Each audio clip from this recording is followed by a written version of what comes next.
The bar was loud, cheap neon signs, sticky tables, pool balls cracking in the corner.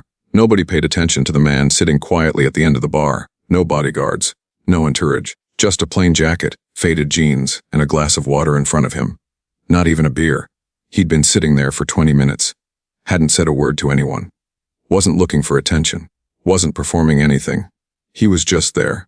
That invisibility, that complete ordinariness, was about to become a very serious problem for one particular man in that room. His name was Derek, and Derek had been drinking since the afternoon. Derek was the kind of man who got louder the more he drank. Meaner the louder he got. He had a crew with him, 3 guys who laughed at everything he said and never once pushed back. By 9 p.m., Derek owned that bar. In his own mind, the bartender walked softly around him. Other regulars kept their eyes down. Nobody wanted the attention. Then Derek noticed the quiet man at the end of the bar, alone, still, unbothered. To Derek, that looked like a target. He didn't know who the man was. His crew didn't know. Nobody in that building knew, or so they all assumed. Derek walked over. Slow, deliberate. The kind of walk that says, I want an audience. He leaned in close and said something loud enough for his crew to hear. Something ugly, something designed to embarrass, to provoke, to establish who was in charge. The quiet man didn't flinch. He turned his head slowly, looked at Derek with calm, dark eyes, and said nothing. Derek took that silence as weakness. That was his first mistake.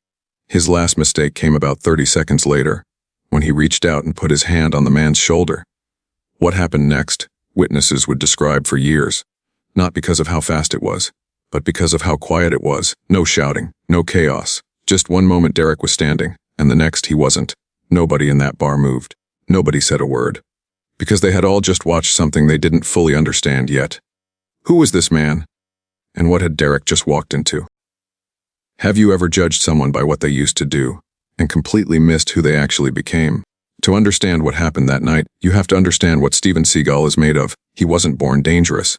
He was built that way. Slowly, deliberately, over decades. Steven Seagal was born in 1952 in Lansing, Michigan. Asthma as a child, thin, quiet. Not exactly the kind of kid you'd look at and think, that one is going to become one of the most formidable martial artists America ever produced. But at 16, something shifted. His family moved to California, and Seagal found his way into the world of Eastern martial arts. He trained hard, then harder, then past the point where most people stop, and then, in his early 20s, he did something almost no Westerner had ever done before. He moved to Japan, not to visit. Not for a few months. He went to live there, to immerse himself completely. To train under masters in their own country, in their own language, on their own terms. He studied Aikido under some of the most respected figures in the tradition. He wasn't a tourist in the dojo. He was a resident, an obsessive, a man who had decided, this is my life's work. Everything else comes second. And then he did something that genuinely shocked the Japanese martial arts world. He became the first foreigner ever to open and operate an Aikido dojo in Japan. Think about what that means. Japan, 1970s. A country with centuries of martial tradition, deep cultural pride, unwritten rules about who belongs and who doesn't, and a young man from Michigan earned enough respect through pure skill and commitment to open his own school there. That doesn't happen through charm. That doesn't happen through connections. That happens because you are, by any honest measure, exceptional. He eventually returned to the United States, taught, trained, lived quietly in the martial arts world, far from Hollywood, far from any idea of fame. Then a chance meeting with a film producer changed everything. Above the law, hard to kill. Under Siege, one of the most profitable action films of its era. Suddenly the whole world was watching him. But here's what most people never realized while watching those movies. He wasn't performing choreography. He was demonstrating in modified, camera-friendly form what he actually knew how to do. The joint locks, the redirection of force, the calm, almost casual way his characters ended situations without wasted movement. That wasn't acting. That was Aikido. By the time that quiet night in the bar arrived, Seagal held a 7th Dan black belt, one of the highest rankings in the world. He had trained law enforcement. He had been appointed a reserve deputy sheriff. He was not a movie star who used to be a martial artist. He was a martial artist who had also made movies. Derek didn't know any of this. Derek wasn't just drunk. He was comfortable. And that's a dangerous combination in a man who already had no boundaries. He walked back to his crew after that first comment. They laughed. They clinked glasses. They looked over at the quiet man at the end of the bar, like he was a joke they were all in on. But the quiet man hadn't reacted, hadn't moved, hadn't even adjusted his posture. To Derek, that was an invitation to go further. So he went back. This time he didn't just lean in and talk. This time he stood over him, loud, performing for the room, saying things that had one purpose: to make another human being feel small in front of witnesses. We've all seen this person before, maybe in school, maybe at work, maybe in a bar exactly like that one. The person who needs an audience to feel powerful, who can only build themselves up by tearing someone else down, who mistakes silence for surrender. Derek was that person. Turned all the way up, and still Seagal didn't move. He sat there with the same stillness he'd had since the moment he walked in. No tension in his shoulders, no shift in his expression. Just those calm, dark eyes looking at Derek with something that wasn't anger. It was patience. The kind of patience that comes not from weakness, but from having absolutely nothing to prove. Most of us in that situation would have felt something rising in our chest. Heat, embarrassment, the desperate need to either fight back or disappear. Seagal felt neither, because he'd spent 50 years training not just his body but his mind. His response to pressure, his ability to stay completely still inside while the world around him got louder. That stillness is what broke Derek's script. He had done this before. He knew how it was supposed to go. You push. The person shrinks. You win. But Seagal didn't shrink, and that made Derek angrier. So he crossed the line that changes everything. He reached out and put his hand on Seagal's shoulder. Now understand what that means in the language of confrontation. Verbal provocation is one thing. It's loud and ugly, but it stays in the air. The moment you make physical contact, everything changes. You have just told the other person with your body that you are willing to take this somewhere real. Derek thought he was making a power move. He had no idea he had just given Seagal, a man trained in one of the world's most precise defensive arts, both the reason and the permission to respond. And Seagal responded. Not with rage, not with ego, not with anything that looked like what Derek expected. He responded the way he had trained to respond for 5 decades, quietly, completely, finally. Have you ever stayed silent while someone pushed you further and further, not because you were afraid, but because you were waiting for the right moment? That restraint? Most people never learn it. And the ones who do are usually the most dangerous people in the room. What happened next lasted less than 10 seconds. But those 10 seconds, Derek will carry them for the rest of his life. Not as a memory. As a physical reminder. Every morning when he reaches for something. Every time the weather changes. Every time he sleeps wrong and wakes up with that shoulder screaming at him in the dark. He will remember the night he walked up to a quiet man at the end of a bar and made the worst decision of his adult life. Derek's hand landed on Seagal's shoulder, and the world changed, not dramatically. The way a bone snaps sharp, final, and completely without warning. Seagal stood up, one motion, fluid, no hesitation, no wind-up, no telegraph. He took Derek's wrist, redirected his entire body weight forward, and in the same continuous movement, drove Derek's arm into a joint lock so severe that witnesses said they heard the pop from across the bar. Derek screamed, not a shout, not a grunt, a scream. The involuntary kind that comes out of a human being when their body registers damage before their brain has even processed what happened. He went down hard, and Seagal held it, because this is where the story becomes something different from a simple takedown. Seagal did not immediately release. He held that lock controlled, precise, deliberate, at the exact angle that maximized pain and minimized the possibility of Derek doing anything stupid while he was down there. Derek's elbow was bent in a direction elbows are not designed to travel. His shoulder was torqued past its natural range. He was completely immobilized, completely helpless. A man who had spent the entire evening performing dominance over everyone around him, reduced in under 3 seconds, to lying on a bar floor making sounds no grown man wants to make in public. His crew did not move. They stood exactly where they were, glasses in hand, mouths open, because what they had just watched did not match anything their brains had prepared them for. This was not a fight. A fight is back and forth. A fight has a moment where either side could win. This had no back and forth. This was a conclusion. When Seagal finally released the lock and stepped back, Derek did not get up quickly. He stayed on the floor for a long moment. When he did move, it was slow, careful. The way a person moves when they are testing whether something is broken.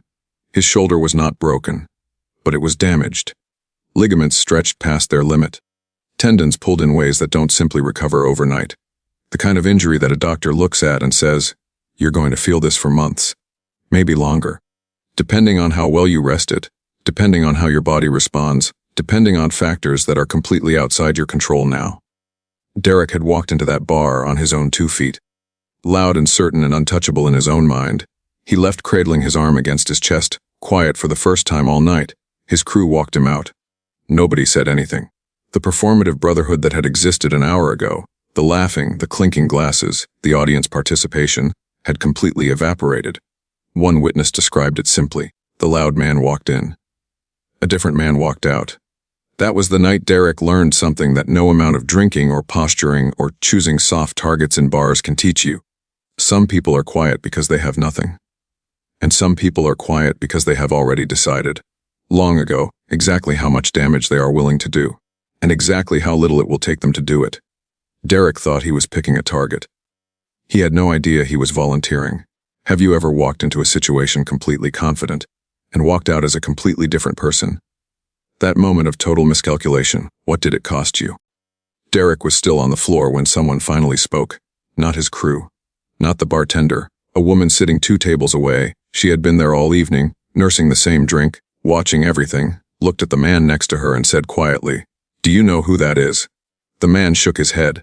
She said the name, and the man, a regular, someone who had been coming to that bar for 15 years, felt something cold move through him.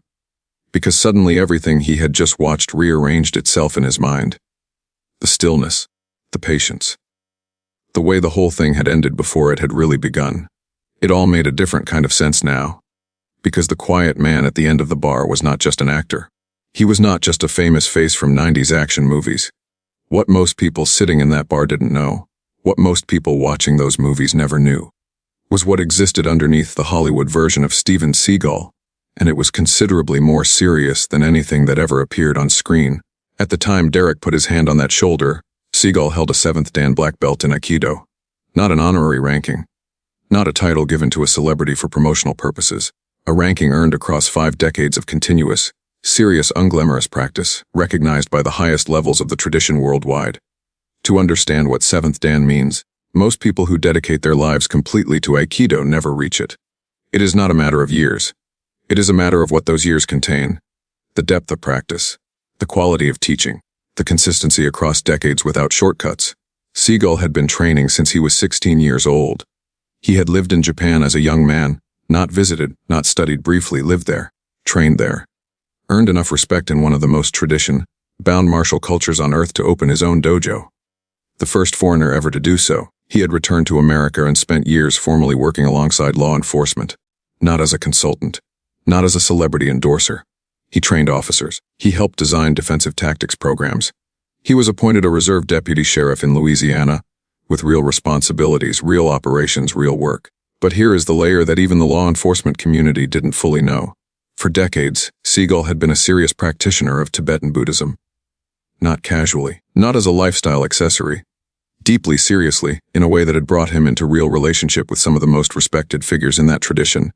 In 1997, Penna Rinpoche, one of the most revered lamas of the 20th century, formally recognized Seagal as a tulku, a reincarnated lama, a designation so rare, so seriously considered within Tibetan Buddhism, that it is almost never given, and never given lightly. Penna Rinpoche stood by that recognition until his death in 2009.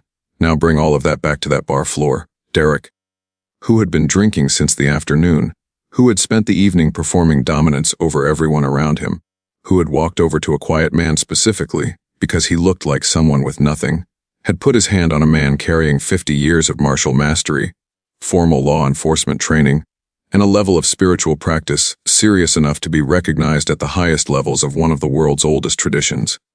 He had chosen, out of an entire room of people, perhaps the single worst possible target, and the most painful part, the part that stayed with every witness in that bar long after that night ended, was this. Seagal had tried to let him walk away. Twice, he had offered Derek the door. Clearly, calmly, without ego or threat, Derek had chosen not to take it, and that choice, that one moment of arrogance over awareness, was what put him on that floor with a damaged shoulder and a silence he couldn't perform his way out of. The woman who had recognized Seagal watched Derek's crew walk him out. Then she looked back at the quiet man at the end of the bar, who had already returned to his drink, already returned to his stillness, already moved on completely. She said nothing else. There was nothing left to say. Derek had every warning he needed. The stillness, the patience, the calm that never broke. Every signal was there, he just didn't know how to read them. How many times in your own life Have you ignored every warning sign because you were too confident in your own story to see what was actually in front of you? After the bar settled back into its normal noise, something unexpected happened. Derek's crew had gone quiet. The performative energy that had filled that corner all night had completely disappeared. 3 grown men who had been laughing and posturing for hours were now suddenly very interested in their drinks and very uninterested in making eye contact with anyone. Derek himself sat at a table near the back, alone, not talking, just sitting with whatever was happening inside him, the pain in his shoulder, the heat in his face, the particular silence that follows public humiliation when the audience has already moved on. And Seagal just sat there, same stool, same stillness, like nothing had happened, like the last 10 minutes had been completely unremarkable. That was when one of the regulars approached him, a man who had been coming to that bar for years, middle-aged, ordinary, someone who had watched the whole thing from 3 stools away and hadn't been able to stop thinking about it since. He sat down carefully, 1 stool between them, like he wasn't sure he had the right to be there. He said, "I know who you are. I've watched your movies since I was a kid." Seagal nodded, said nothing. "Can I ask you something?" "Sure," Seagal said. The man thought for a moment, then asked the question that had been sitting in his chest since the moment Derek hit the floor. "Why didn't you just leave? When it started, you could have walked out. Why did you stay?" Seagal was quiet for a long moment, not uncomfortable quiet. Thinking quiet, the kind of pause that tells you the answer coming is the real one, not the polished version, not the safe version. Then he said, "Walking away from the wrong person sends the wrong message to the right person. Sit with that, because that sentence contains something that takes most people years, sometimes a lifetime, to understand." When a man like Derek performs aggression in a public space, he is not just targeting one person. He is sending a message to every person in that room, to the bartender who has been walking on eggshells, to the couple in the corner who stopped talking when his voice got loud, to every person who looked down at their glass and hoped he wouldn't notice them. The message is, this is how things work here. Aggression wins, loudness wins, and quiet people have no protection. Choosing to disappear in that moment, even with the best intentions, even with genuine desire to avoid conflict, can mean leaving that message unchallenged. Seagal didn't stay because of ego. He had no ego invested in that situation. He didn't know Derek. He didn't need to prove anything to anyone in that bar. He stayed because walking out would have confirmed something that wasn't true.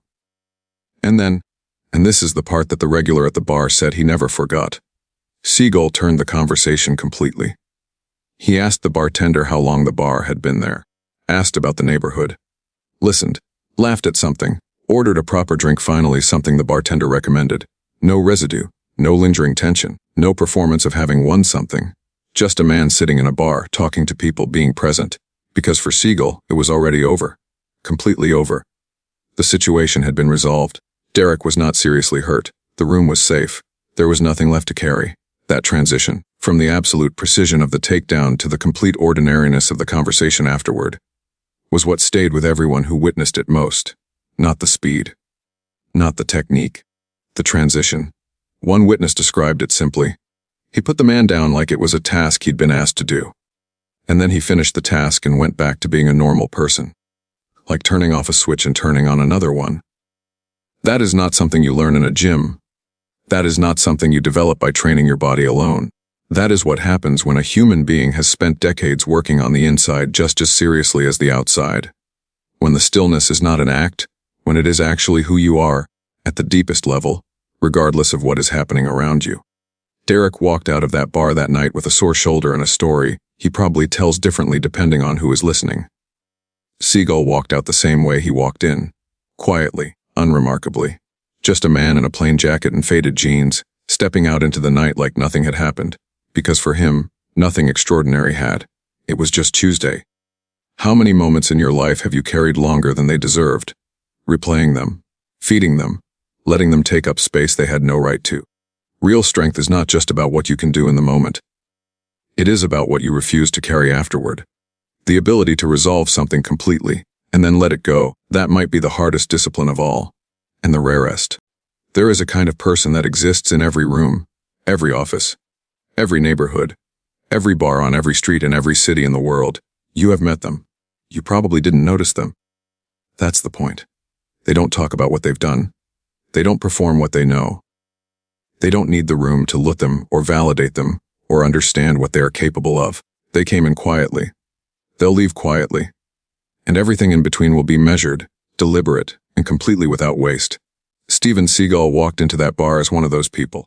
And Derek, like so many people before him and so many people after him, made the oldest mistake in the human story. He saw stillness and called it weakness. He saw quietness and called it emptiness. He saw a man alone with a glass of water and decided that man had nothing.